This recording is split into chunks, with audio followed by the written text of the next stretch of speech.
You're despicable. Hello everyone, welcome to Scott Reviews Things in 4.5 minutes, and what am I reviewing this time? I'm still on my comic book kick. I'm reviewing The Joker and Daffy Duck. Because my last review was, of course, Black Lightning and Hong Kong Phooey. And I enjoyed that comic so much that I picked up this other one, and now I'm reviewing this one.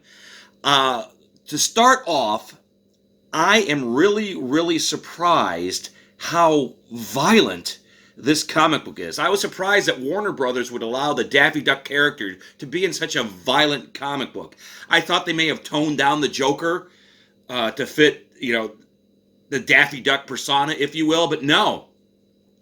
The first couple of panels, you see people dying. The Joker bludgeons one of his henchmen to death with this giant mallet. That's all in this comic, and I was actually surprised that the violence was in this comic. We have so the Joker is the Joker in the DC comics. Now we get to Daffy Duck. Daffy Duck in this comic, as I said before in my Hong Kong Phooey review, they humanized Hong Kong Phooey and didn't make him a cartoon character. And they do this also in this comic. For much of the comic, I just equated Daffy Duck. They drew him and he had the characteristics of Howard the Duck.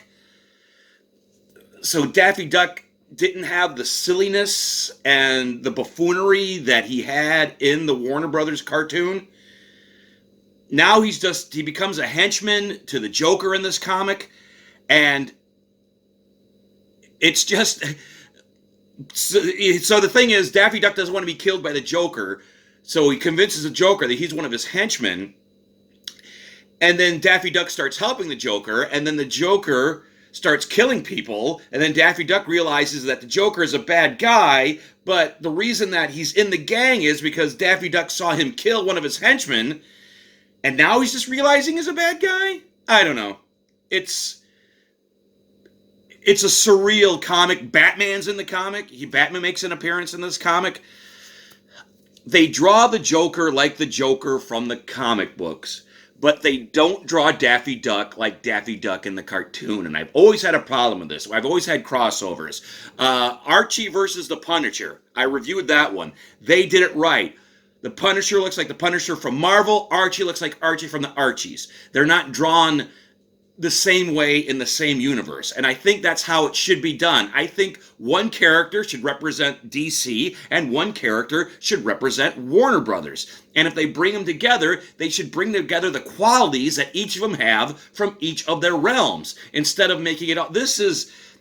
You could put Daffy Duck, you could replace Daffy Duck with anybody, and it would be the same comic, because there's not really any Daffy Duck persona, in Daffy Duck. You get a whole lot of the Joker persona. The Joker is real in this comic book, but it's just not Daffy Duck. They could have called it any duck.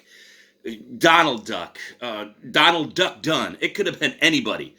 Now, there is a shorter portion of the comic. That's one story. And then the other story, it's Silence of the Lame. And it's a mini story in there where they do draw Daffy Duck like Daffy Duck. And they do draw the Joker like the Joker. And that was what the whole comic needed to be.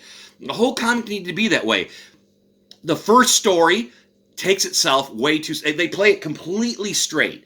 In the second story, they break the fourth wall. They comment on the comic. They make references to old Daffy Duck cartoons from the 1940s and the 1950s. The second part of this comic gets it really right. You get the distinct Joker, you get the distinct Daffy Duck, and they bring them together, and their worlds just collide beautifully in that second half of the comic. If only the first half of the comic was that way, I think this would have been... That's all, folks.